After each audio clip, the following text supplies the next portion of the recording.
మన ప్రభువును ప్రియరక్షకుడైన యేసుక్రీస్తు పరిశుద్ధ నామానికే మహిమ ఘనత ప్రభావము కలుగును గాక. ఛానల్ వీక్షిస్తున్న సహోదరులందరికీ కూడా నా ప్రత్యేకమైన వందనాలండి. ఈరోజు ఈ వీడియో ద్వారా మనం ధ్యానం చేసుకోబోయే ప్రత్యేకమైన ఒక విషయం ఏంటంటే స్వస్థతలు, అద్భుతాలు. ఈ విషయంపై మరి క్రైస్తవ సమాజంలో చాలా గలిబిలి, ఆందోళన, చాలా రచ్చ జరుగుతూ ఉంది. అయితే కొద్దిమంది స్వస్థతలు ఉన్నాయని, కొద్దిమంది స్వస్థతలు ఈనాటి కాలంలో లేవని, ఇలా ఎవరికి తెలిసిన కోణంలో వారు మాట్లాడుతూ ఉన్నారు. అయితే ఇక్కడ విచిత్రం ఏంటంటే స్వస్థతలు లేవు అనేవాళ్ళు డైలాగ్ ఏంటంటే స్వస్థతలు ఉన్నాయి, స్వస్థవరాలు ఉన్నాయి, స్వస్థతలు జరుగుతున్నాయి అనే వారిపైన వారు వేస్తున్న నింద ఏంటంటే వారికి వాక్యం తెలియదు. వాక్యం తెలియక, సత్యం తెలియక ఇంకా ఏవో స్వస్థతలు ఉన్నాయని చెప్పి జనాల్ని నమ్మించి మోసం చేస్తున్నారు అంటూ వారు మాట్లాడుతున్నారు.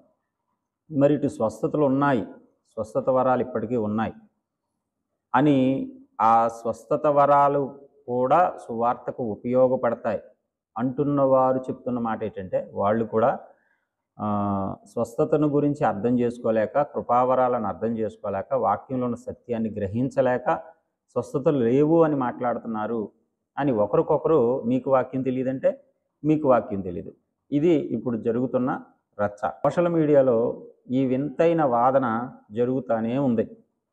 అయితే స్వస్థతలు ఉన్నాయా లేవా అనే వాటిపైన మనం గతంలోనే కొన్ని వీడియోలు మాట్లాడుకున్నాం. ఇప్పుడు దానిపైన నేను మాట్లాడదలుచుకోలేదు. కానీ ఎవరైతే స్వస్థత వరాలు కలిగి ఉండి స్వస్థత కూటాలు పెడుతూ తైలాభిషేక పండుగలంటూ మరి ఇలాంటి కార్యక్రమాలు చేస్తూ ఉన్నారో వారిని స్వస్థత వరాలు లేవు అంటున్న మరికొంతమంది సవాల్ చేస్తూ ఉన్నారు. ఏమని అంటే, మీకు దమ్ముంటే, మీకు నిజంగా స్వస్థత వరమే ఉండుంటే, దేవుడు చేసే కార్యమే అయితే, ఇదిగో మా దగ్గర కొంతమంది రోగులు ఉన్నారు, మా దగ్గర చాలామంది కుంటు వాళ్ళు ఉన్నారు, గుడ్డు వాళ్ళు ఉన్నారు, వాళ్ళని మేము తీసుకొస్తాం మీ దగ్గరికి, వాళ్ళని మీ దగ్గరికి తీసుకొస్తాం, దేవుడు అద్భుత కార్యం చెయ్యాలి, మేము అక్కడ కూర్చుంటాం, మీరు మా కళ్ళ ముందు అద్భుతం చేయాలి, అప్పుడు మేము ఉన్నాయని ఒప్పుకుంటాం అని చెప్పి ఏవో సవాళ్ళు విసురుతూ ఉన్నారు, చాలా ప్రగల్భాలు పలుకుతూ ఉన్నారు. నిజానికి చెప్పాలంటే ఈ వాదన వింటూ ఉన్నప్పుడు మేము రోగులను తీసుకుని వస్తాం, కుంటివారిని తీసుకుని వస్తాం, గుడ్డివారిని తీసుకుని వస్తాం, మీరు స్వస్థపరచాలి అని చెప్పేసి వాళ్ళు ప్రగల్భాలు పలుకుతున్నారు. ఇక్కడ నేను ఒక విషయం ఏమంటున్నానంటే, స్వస్థత వరాలు లేవు, అది వాక్యంలోనే ఉంది, వాక్యం తెలియక మీరు పొరపడుతున్నారు అన్నారు కదా ముందు. ఇప్పుడు ఒకవేళ స్వస్థత కొరకు మీరు రోగులను తీసుకొస్తాం, మీరు స్వస్థపరచండి చూద్దామంటున్నారు. వీళ్ళు గనక దేవుని కృపను బట్టి ఆ తీసుకొచ్చిన వాళ్ళకి స్వస్థత జరిగిందే అనుకుందాం అంటే అప్పుడు వాక్యం మారిపోద్దా? అంటే మీరు ఇప్పుడు దాకా అస్సలు ససేమేరా వాక్యం స్వస్థతలను ఒప్పుకోదు, వాక్యమే సత్యం, వాక్యం మీకు తెలియక పొరపాడుతున్నారు అంటున్నారు కదా. ఇప్పుడు వాక్యం మారిపోద్దా? అప్పుడు స్వస్థత వరాలు ఉన్నాయండో అని చెప్పేసి మీరు ఆ స్వస్థతను చూసి నమ్ముతారా? అంటే ప్రభు ఇక్కడ తోమాతో ఏమన్నాడంటే, చూసి నమ్మిన వారి కంటే చూడక నమ్మిన వారు ధన్యులు అన్నారు. చూసి నమ్మిన వారు అవిశ్వాసంతో నింపబడిన వారుగా పరిగణింపబడింది అక్కడ. అంటే ఇక్కడ గమనించండి, వీళ్ళు చేస్తున్న వాదనకే ఒక ఆధారం లేకుండా పోయింది, నిరాధారమైన వాదన చేస్తున్నారనే విషయం ఈ సవాల్ దగ్గరికి వచ్చేటప్పటికి అర్థమైంది. ఇంతకాలం వాక్యం స్వస్థతలను ఒప్పుకోదు, ఆనాటి కాలంతో స్వస్థతలు అయిపోయినాయి, ఇక మళ్ళీ ఈనాటి కాలానికి స్వస్థతలు లేవు అని వాదించి అక్కడ బైబిల్ ఎలా ఉంది, ఇక్కడ బైబిల్ ఎలా ఉందని సంబంధం లేని వాక్యాలన్నిటినీ తీసుకొచ్చి నేను నిరూపిస్తాను, నేను ఖండిస్తాను, నేను గుద్దేస్తాను అన్న నువ్వు ఇప్పుడు మా దగ్గర రోగులు ఉన్నారు, తీసుకొస్తాం, మీరు స్వస్థపరచండి అంటున్నావంటే దానికి అర్థం ఏంటంటే వాక్యం చూపించలేక ఇంక ఇందులో దిగావా? వాక్యంతో నిరూపించలేక ఇక ఈ దారి ఎంచుకున్నావా? అసలు మీరు ఎంచుకున్న దారి ఎలాంటి దారో మీకు తెలుసా? అసలు వాక్యం తెలిసినోడు ఎవ్వడు కూడా మీకు దమ్ముంటే స్వస్థతలు చేయండి అని అనరండి. వాక్యం తెలిసినోడు ఎవడైనా సరే ఈ దారి ఎంచుకోడు. ఎందుకంటే ఈ దారి ఎవరిదో తెలుసండి. ఇలాంటి సవాళ్ళు చేసి మీకు దమ్ముంటే స్వస్థత చేయండి, అద్భుతాలు చేయండి అనే ఈ తెరం వరం లేని వాదన ఆనాటి పరిసయ్యులది. ఆనాటి పరిసయ్యులే యేసుక్రీస్తు ప్రభువారు అద్భుతాలు చేస్తున్నారు, స్వస్థతలు చేస్తున్నారు, సూచక క్రియలు చేస్తున్నారు, మహత్కార్యాలు చేస్తున్నారు, ప్రజలను కదిలిస్తున్నారు, అనేక మందిని దేవుని వైపుకు తిప్పుతున్నారు, దేవుని రాజ్యాన్ని ప్రకటిస్తున్నారు. దేవుని రాజ్యాన్ని ప్రకటించడంతో పాటు సూచక క్రియలు, స్వస్థతలు, అద్భుతాలు, మహత్కార్యాలు అన్నిటినీ చేసుకుంటూ వస్తుంటే ఆనాటి పరిసయ్యులు అవంటే వారికి కిట్టలేదు. గుడ్డివారిని స్వస్థపరచడం, కుంటివారిని నడిపించడం, సముద్రాన్ని గద్దించడం, 5 రొట్టెలు 2 చేపలు 5,000 మందికి పంచిపెట్టడం, చనిపోయిన లాజర్ను లేవనెత్తడం, ఇలాంటి అద్భుత కార్యాలు ఆనాడు చేస్తుంటే, ఆనాడు ఇలాంటి మహత్కార్యాలు, అద్భుతాలు యేసుక్రీస్తు ప్రభువారి కాలంలో జరుగుతుంటే వాళ్ళు ఏమైనా ఒప్పుకున్నారా? ఒప్పుకోలేదు. నేను ఇక్కడ ఖచ్చితంగా ఒక విషయం చెప్తాను. దేవునికి ఆత్మచేత నడిపిస్తున్న వారు ఆనాడు కాదు, ఈనాడు కాదు, ఎప్పటికీ అద్భుతాలు చేస్తారు. మీరు నాకంటే గొప్ప కార్యాలు చేస్తారని ప్రభువే చెప్పాడు. కాబట్టి ఆ వాగ్దానం ప్రభు రాకడ వరకు కూడా జరుగుతూనే ఉంటుంది. కానీ ఆనాడు యేసుక్రీస్తు ప్రభు వారు చేస్తున్నప్పుడు ఎన్ని ఆటంకాలైతే, అభ్యంతరాలైతే వచ్చిందో ఈనాడు కూడా సేమ్ అదే ఆటంకాలు, అభ్యంతరాలు వస్తాయి. ఆనాడు పరిసయ్యులను అపవాది వాడుకుని యేసుక్రీస్తు ప్రభు వారు గడిగడికి కూడా ఆయన ఊచ చేయగలవాడిని బాగు చేస్తే సమాజ మందిరంలో విశ్రాంతి దినం కదా, విశ్రాంతి దినాన్ని నువ్వు ఎలా స్వస్థపరుస్తావు అని ఆటంకపరిచారు. అలాగే గుడ్డివాడిని స్వస్థపరిస్తే ఆ దినము విశ్రాంతి దినం అని తెలుసుకుని ఆయన్ని శోధించడానికి ఆ గుడ్డివాడిని తీసుకొచ్చి ఆయన ఎవరో అని ప్రశ్నించినట్లుగా మనకు కనబడతా ఉంటుంది. అంటే యేసు ప్రభు వారు ఇన్ని బలమైన కార్యాలు చేసే రోజుల్లోనే ఆయనకి శోధన తప్పలేదు. చూడండి, పరిసయ్యులు ఒకానొక సమయంలో యేసుక్రీస్తు ప్రభు వారి దగ్గరికి వచ్చి ఏమంటున్నారు చూడండి. మత్తయి సువార్త 16వ అధ్యాయం 1వ వచనాన్ని గమనిస్తే, అప్పుడు పరిసయ్యులు సద్దూకయ్యులను వచ్చి ఆయనను శోధించుటకు ఆకాశం నుండి ఒక సూచక క్రియను తమకు చూపమని ఆయనను అడుగగా ఆయన ఇట్లనెను, సాయంకాలమున మీరు ఆకాశం ఎర్రగా ఉన్నది గనుక వర్షం కురియదని, ఉదయమున ఆకాశం ఎర్రగాను మబ్బుగాను ఉన్నది గనుక నేడు గాలివాన వచ్చునని చెప్పుదురు కదా. మీరు ఆకాశ వైఖరిని వివేచింప నెరుగుదురు గాని ఈ కాలముల సూచనలను వివేచింపలేరు. మీకు అర్థం కాదు. నేను అద్భుతం చేసినా కూడా ఈ సూచక క్రియల గురించి మీకు అర్థం కాదు. కేవలం మీరు ఊహను బట్టి మీరు ఇదిగో ఈ ఉదయం వర్షం వస్తుంది, సాయంత్రం వర్షం రాదు, ఇవి మాత్రమే మీరు చెప్పగలరు. ఒకవేళ నేను అద్భుతాలు చేసినా కూడా దాన్ని వివేచించలేరు. ఆ శక్తి మీకు లేదు. మన వాళ్ళు ఎలాగైతే మా దగ్గర రోగులు ఉన్నారు, మా దగ్గర కుంటి వాళ్ళు ఉన్నారు, మా దగ్గర గుడ్డి వాళ్ళు ఉన్నారు, మా దగ్గర కుష్టి రోగులు ఉన్నారు, మేము తీసుకొస్తాం, సవాల్ స్వస్థపరచండి అంటున్నారు. ఆ రోజున పరిసయ్యులు కూడా యేసుక్రీస్తు ప్రభువుని అన్నారంటే, ఆకాశం నుండి ఒక సూచన చూపించి నేను నమ్మాలంటే. అంటే ఆ రోజున ఏ శోధన అయితే యేసుక్రీస్తు ప్రభువారికి ఎదురైందో ఈనాడు సూచక క్రియలు జరుగుతున్నాయి దేవుని ద్వారా. ఇక్కడ వీళ్ళకి వాళ్ళకి ఉన్న మధ్య ఉన్న వివాదంలో ఎక్కడ పొరపాటు పడుతున్నారు? పొరపాటు కాదు, తెలిసే వాదిస్తున్నారు అనుకుంటున్నాను. వాళ్ళు ఏమంటారంటే, మా దగ్గరే స్వస్థతలు జరుగుతున్నాయి, మేము చేయగలం అని చెప్తున్నారు కదా, మేము తీసుకొస్తాం. అసలు నన్ను అడిగితే మేమే చేస్తున్నాం అని ఎవరండి చెప్తా మీకు? అసలు ఏ వీడియోలో మా ద్వారా నేను చేస్తున్నాను ఇక్కడ అద్భుతాలని చెప్పినోడు ఎవడండి ఆడు? అసలు నాకు తెలిసి ఇప్పుడు స్వస్థత కార్యాలు జరుగుతున్నాయి, అద్భుత కార్యాలు జరుగుతున్నాయి, కృపావరాలు కలిగి ఉన్నారు, స్వస్థత కూటాలు పెడుతున్నారు అనేవాళ్ళు కూడా ఆ వేదిక మీద నిలబడి ప్రభువే కార్యం చేస్తున్నాడు, ప్రభువే అద్భుతాలు చేస్తున్నాడు, ప్రభువే ఈ స్థలంలో ఉన్నాడు, ప్రభువే నిన్ను స్వస్థపరుస్తున్నాడు, ప్రభువు మీద విశ్వాసం ఉంచు, ఆయన గొప్ప దేవుడు, ఆయన రక్షకుడు, ఇదే కదా వాళ్ళు మొత్తుకుంటుంటా. దానిని విని కూడా వీళ్ళు ఎంత దారుణంగా మారుస్తున్నారంటే ఆ మాటనే, మేము మాత్రమే చేస్తాం, ఇదిగో మేము చేయగలం, నువ్వు చేయి చూద్దాం. అసలు వీళ్ళు చేస్తానని మీకు ఎప్పుడు చెప్పారు? నేను చేస్తున్నామని ఎప్పుడు చెప్పారు? దేవుడు వరం ఇచ్చాడు, ఆయన చిత్తము చొప్పున అక్కడ కొన్ని వేల మంది వస్తే కొంతమందిని దేవుడు స్వస్థపరుస్తాడు. విశ్వాసం గలవారిని దేవుడు స్వస్థపరుస్తాడు. నమ్మకం గలవారిని తనకు తాను సమర్పించుకుని దేవుని సన్నిధికి వచ్చి ప్రార్థించుకుని దైవజనుడు చేస్తున్న ప్రార్థనలో ఏకీభవించినప్పుడు ఖచ్చితంగా వారిలో చాలా మంది స్వస్థత అవుతారు. అక్కడ స్వస్థత అవ్వలేని వాళ్ళు కూడా ఉంటారు. అలాంటప్పుడు కొన్ని వేల మంది వచ్చారండి, కొన్ని వేల మందిలో పేరు పెట్టి పిలుస్తున్నారు అంటున్నారు. అందరినీ పిలిచేస్తున్నారా?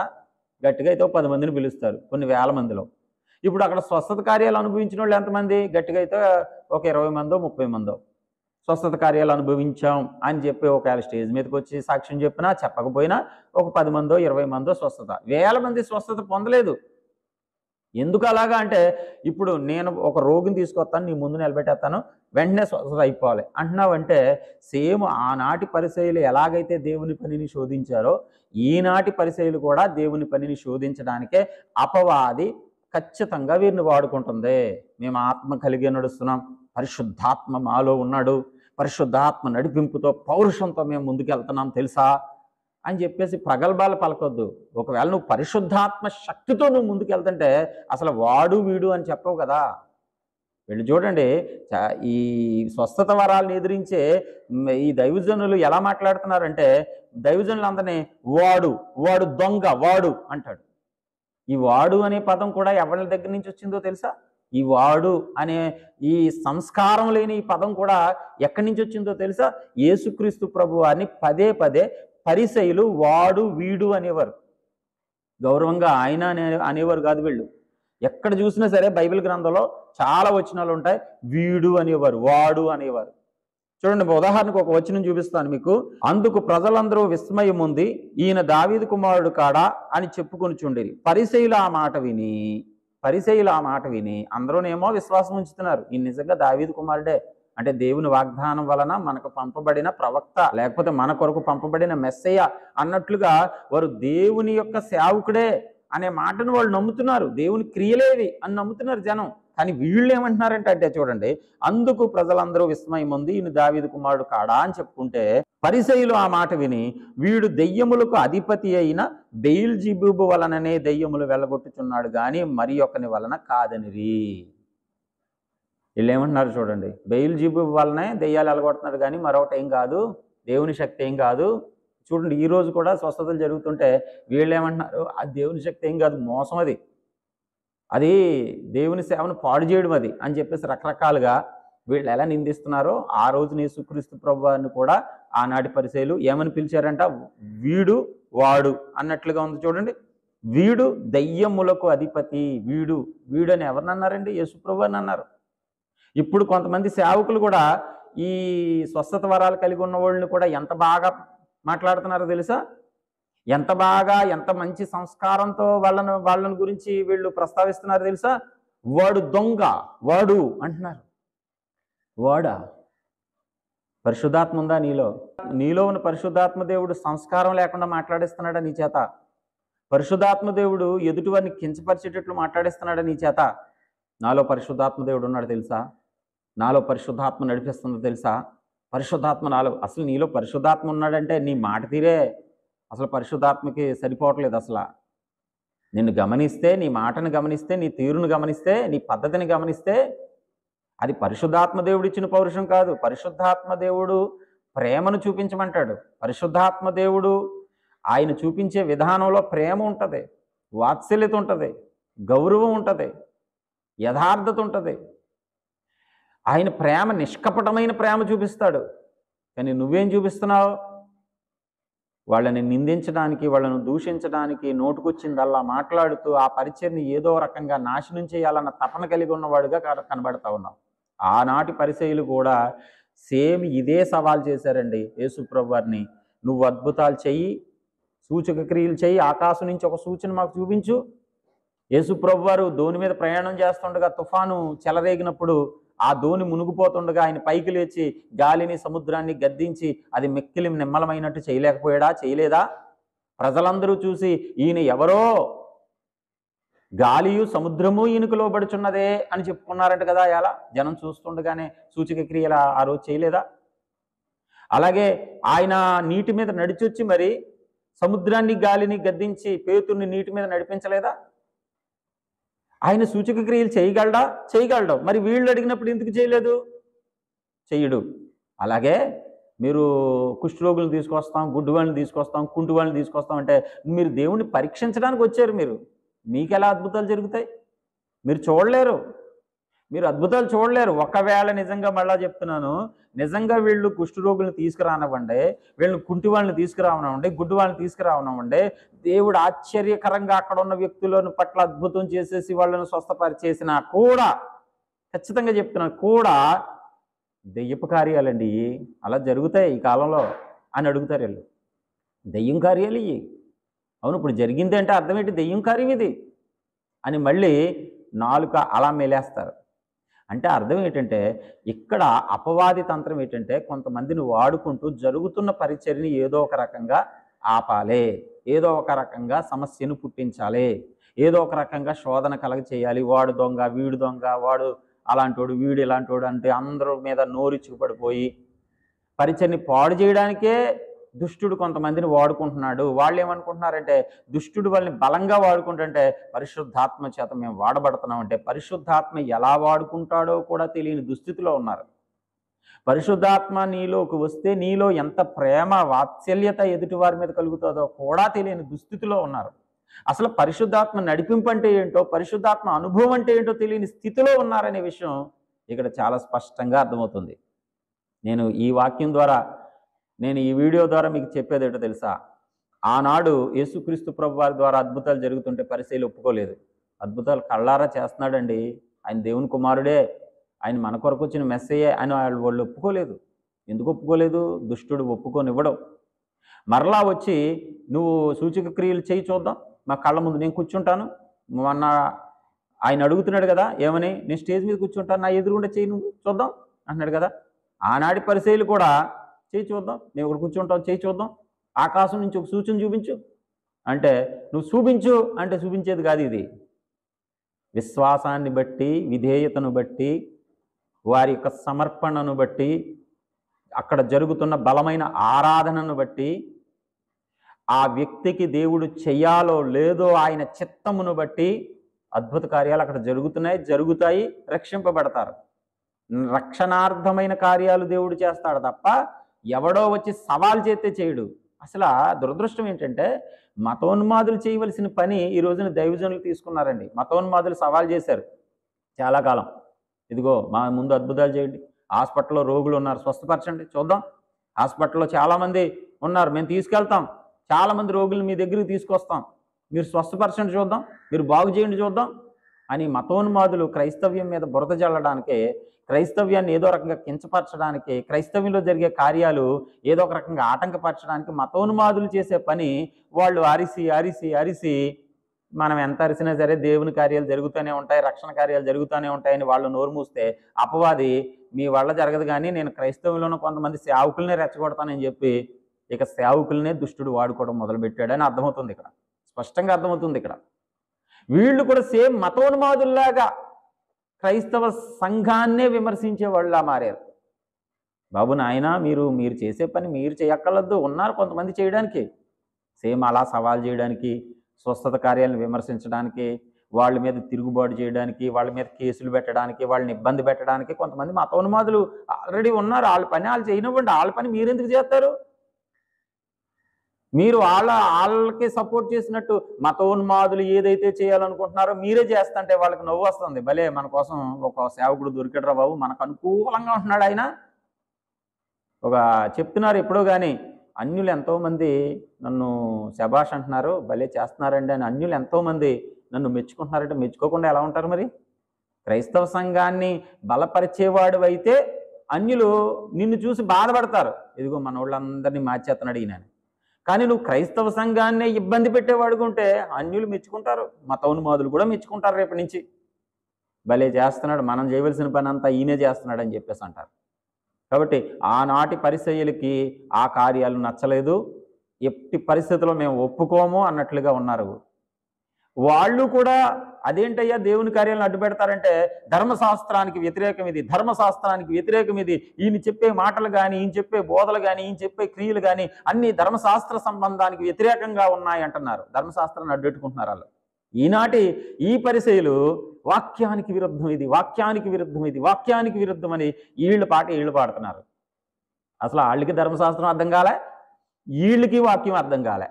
ఆనాటి పరిసయ్యులు ఎలాగైతే యేసుక్రీస్తు ప్రభు వారి పరిచర్య ఆపడానికి ప్రయత్నం చేశారో ఈనాటి ఈ పరిసయ్యులు కూడా ప్రభు పనిని ఆపడానికి, క్రైస్తవ సంఘాన్ని ఇబ్బందులు పెట్టడానికి, కడవరి దినాల్లో జరుగుతున్న బలమైన కార్యాలను విమర్శిస్తూ అనేక మందిని అవిశ్వాసంలోకి నడిపించడానికి దేవుడు అలాంటి ఏం కార్యాలు చేయడంట. పాస్టర్ గారు చెప్తున్నాడు, ఒక ఆయన పాస్టర్ గారే అబ్బాయి చేయడంటే, యేసుబాబు అలాంటి కార్యాలు చేయడంట. అంటే ఏమర్థమవుతుంది? ఇతరులకు నువ్వేం సందేశం ఇస్తున్నావంటే, ఇప్పుడు కుంటివారిని నడిపించలేడా యేసుబాబు? గుడ్డివారిని చూపునివ్వలేడా యేసుబాబు? కుష్ఠరోగిని బాగు చేయలేడా యేసుప్రభు వారు? పక్షవాయు గల వారిని బాగు చేయలేడా యేసుప్రభు వారు? రోగులను మంచం మీద పడుకున్న వారిని సైతం లేవనెత్తలేడా యేసుప్రభు వారు? అనేక మంది బలహీనులను బలపరచలేడు యేసుప్రభు వారు. ఇక్కడ మీ నుంచి వచ్చిన సందేశం ఏంటంటే దైవజనులు మోసం చేస్తున్నారు అంటే అర్థం ఏంటంటే దైవజనుల క్రియేటివిటీ అంటే అది దేవుడి దగ్గర ఏం బలం ఏం లేదంట, ఆ శక్తి ఏమో వాళ్ళ దేవుడి దగ్గర ఏం లేదు అని అన్యజనులు. ఇక్కడ నువ్వు ఆ సేవకుణ్ణి నువ్వు ఖండిస్తున్నావో లేదో కానీ దేవుని మహిమను మాత్రం నువ్వు ఖచ్చితంగా తగ్గిస్తున్నావు. దేవుని మహిమకు నువ్వు ఆటంకం మాత్రం కలగజేస్తున్నావు. దేవుడు ఊరుకోడు, చెప్తాడు. ఆనాటి పరిశీల కాలం నడిచింది, ఈనాటి పరిశీల కాలం కూడా నడుస్తుంది. ఆనాటి పరిశీలకు బుద్ధి చెప్పే కాలం ఒకటి వచ్చింది, ఒక టైం వచ్చింది. వాళ్ళు ఆ పట్టణాన్నే నాశనం చేసుకున్నారు, వాళ్ళు ఆ దేశాన్నే నాశనం చేసుకున్నారు. దిక్కుమాలిన వాళ్ళుగా దేశం వదిలి, ఊర్లు వదిలి, ఇళ్ళు వదిలి పారిపోయి ప్రపంచ దేశాలంతా బిక్కుమంట ప్రాణాలు కాపాడుకోవలసిన దుస్థితి వాళ్ళు తెచ్చుకున్నారు ఆ రోజున. ఈరోజు నీ పరిచర్యలు చేస్తున్న పని కూడా యేసుప్రభు వారు రాబోతున్నాడు. ఆయన వచ్చినప్పుడు తగిన కాలమందు మీకు తగిన బుద్ధి చెప్తాడు ఖచ్చితంగా. అప్పటి వరకు మీ కాలం కూడా నడుస్తుంది. అప్పుడు యేసుప్రభు వారు ఉన్న కాలంలో పరిశీల కాలం ఎలా నడిచిందో, అపోస్తుల కాలంలో కూడా పరిశీల కాలం ఎలా నడిచిందో, వాళ్ళ టైం ఎలా నడిచిందో, ఇప్పుడు కూడా ఈనాటి పరిచర్యలకు కూడా కాలం నడుస్తుంది. ఆనాడు ఆ పరిచర్యలు యేసుప్రభు వారిని వ్యతిరేకిస్తే ఈనాటి ఈ పరిచర్యలు అద్భుత కార్యాలు చేసే సేవకుల్ని, కృపావరాలు కలిగి ఉన్న సేవకుల్ని వ్యతిరేకిస్తూనే ఉంటారు. అపవాది మరి వారిలో ఉండి పోరాటం చేస్తూనే ఉంటుంది. ఈ విషయాన్ని వాక్యానుసారంగా నా సొంత మాటలు చెప్పలే, ఏదో కామెంట్లు పెడుతున్నారు. కామెంట్లు పెట్టి ఆనాడంట ఎవరో ఒక ఆయన కామెంట్ పెట్టాడు, నాకు నవ్వొచ్చింది. చాలా కామెంట్లు నవ్వు వస్తున్నాయి. నేను రిప్లై ఎందుకు ఇవ్వట్లేదంటే ఆ కామెంట్ల దగ్గర సత్తా ఉంటే, ఆ కామెంట్ల దగ్గర సబ్జెక్ట్ ఉంటే రిప్లై ఇవ్వడానికైనా కొంచెం బాగుంటుంది. కానీ ఆ కామెంట్ల దగ్గర ఏ సబ్జెక్టు లేనప్పుడు నీ ఊహను బట్టి చెప్తున్నావు నువ్వు. గారిడి సీమోను యేసునామంలో అద్భుతాలు చేయలేదా? యేసునామంలోనే కదా. అసలు గారిడి సీమోను యేసునామంలో అద్భుతాలు చేశాడా? ఏది బైబిల్ ఎక్కడ ఉంది చూపించు. అసలు గారిడి సీమోను అనేవాడు పేతురు దగ్గరికి వచ్చి ఈ వరం నాకు ఇవ్వవా, ఎంత అవుతుంది, ద్రవ్యంతో కొంటాను అని అడిగాడు. పరిశుద్ధాత్మ నీలాంటి వాడి దగ్గరికి రాడు, ఇలాంటి అద్భుతాలు జరిగే అవతల పో అని చెప్పేసి పేతురు గారు పొమ్మన్నారు అవతలకి. అంతే తప్ప గారిడి సీమోను యేసునామంలో ఎక్కడ అద్భుతాలు చేయలేదే, బైబిల్ అలా లేదే.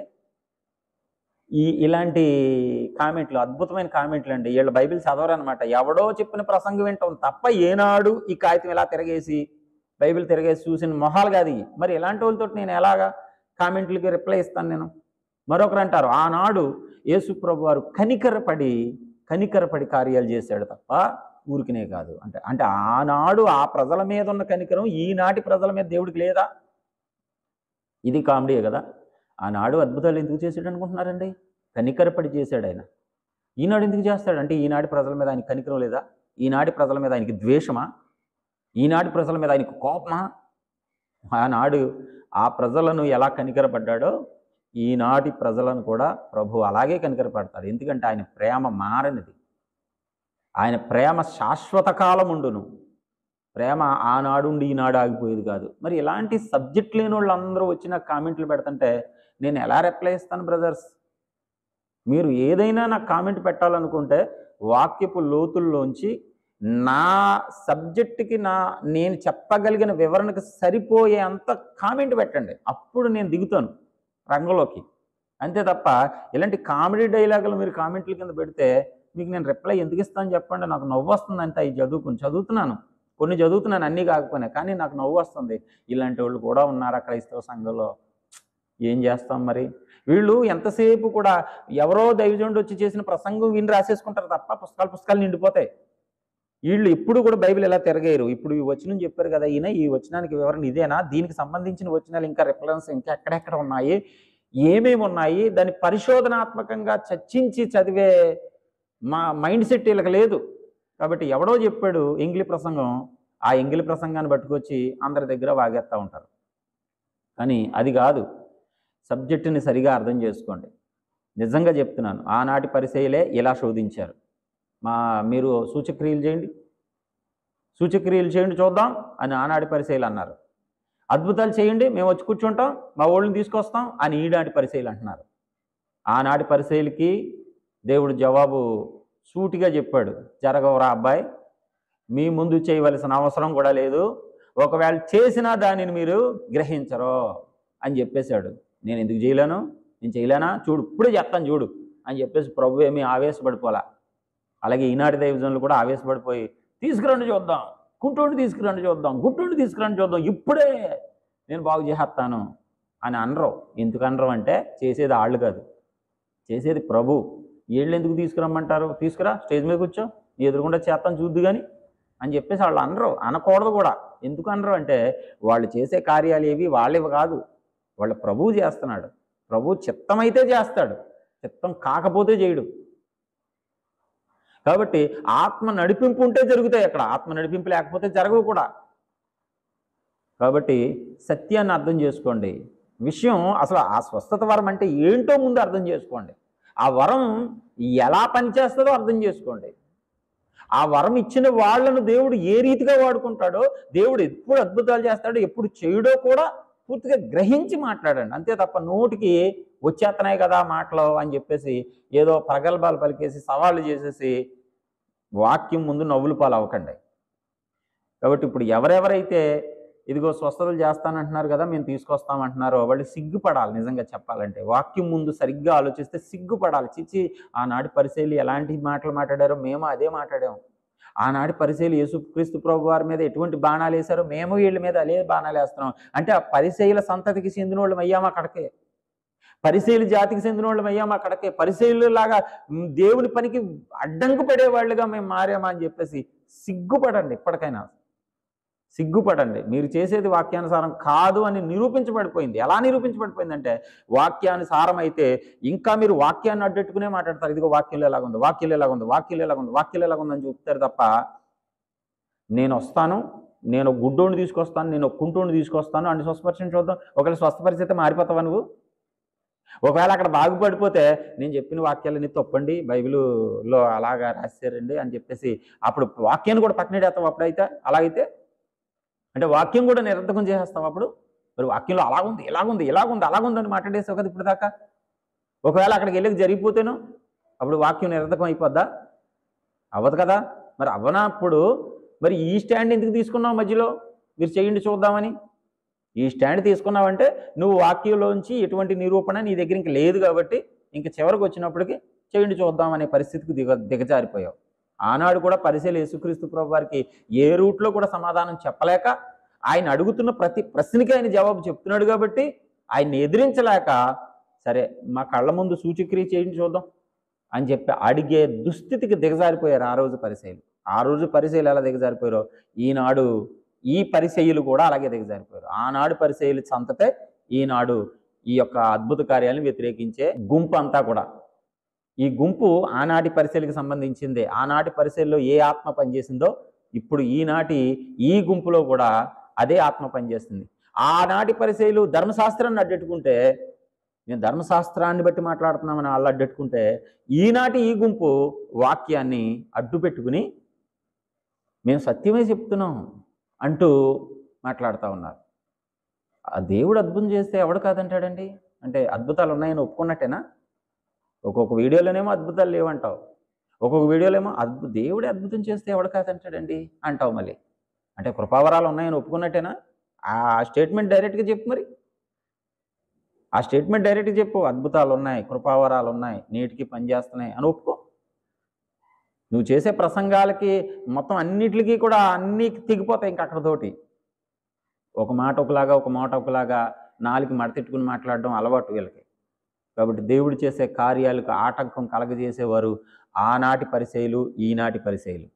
వాక్యాన్ని సరిగ్గా అర్థం చేసుకోండి. మధ్యవర్తులు ఒక వ్యక్తిని అభిమానిస్తూ చూస్తున్నాం చాలామందిని. వ్యక్తి పూజ, ఆ వ్యక్తిని అభిమానిస్తూ ఆ వ్యక్తి ఏం చెప్పినా సరే వెనకాలండి ఏదో అతను నోటుకొచ్చేసి వాదించేసి కామెంట్ పెట్టేసేసి ఏదో రకంగా వాదించేయాలని చూస్తున్నారు తప్ప నిజాన్ని నిర్భయంగా తెలుసుకోగలిగిన మనస్సు మాత్రం వీళ్ళకి రావట్లేదు. అంటే ఒక వ్యక్తి మీద ఉన్న అభిమానం, ఒక హీరోలాగా, ఒక సినిమా యాక్టర్ లాగా వీళ్ళు అభిమానించడం మొదలుపెట్టారు. ఇంకా అందులో వీళ్ళు కళ్ళు మూసిపోయినాయి. ఇంకా వాళ్ళ పరిస్థితి ఎలా ఉందంటే మంచి అయినా చెడైనా సరే ఆయన చెప్పిందే ఇంకా రైట్ అంతే. ఇంక మేము వాక్యం కూడా నిజంగా యేసు ప్రభువు వచ్చి అది కాదురా నాయనా మీకు నమస్కారం అని చెప్పినా కూడా ఎవరివయ్యా నువ్వు అని చెప్పేసి ఆయనకి మాట కూడా వ్యతిరేకంగా మాట్లాడే వ్యక్తులుగా ఈరోజు మారిపోయారు. సమాజమా, క్రైస్తవ సంఘమా, చాలా భయంకరమైన దినాల్లో ఉన్నాం, ప్రమాదకరమైన దినాల్లో ఉన్నాం.